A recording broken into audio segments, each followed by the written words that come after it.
নমস্কার প্রিয় দর্শক বন্ধুরা, আমি উজ্জ্বল কর। আপনারা দেখছেন U24 নিউজ বাংলা। হুগলি লোকসভা নির্বাচনে বিজেপি প্রার্থী লকেট চট্টোপাধ্যায় সাধারণ মানুষের মধ্যে জনসংযোগ যাত্রার মধ্য দিয়ে রোড শোতে উপস্থিত ছিলেন বিরোধী দলনেতা শুভেন্দু অধিকারী।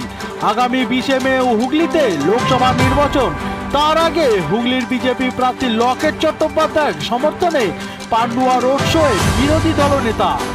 এই রোড শোয়ে 3 নম্বর থেকে পান্ডুয়া কাকুলি সিনেমা পর্যন্ত জিটি রোড দিয়ে প্রায় 5 কিলোমিটার রাস্তা পর্যন্ত এই রোড শো চলতে থাকে।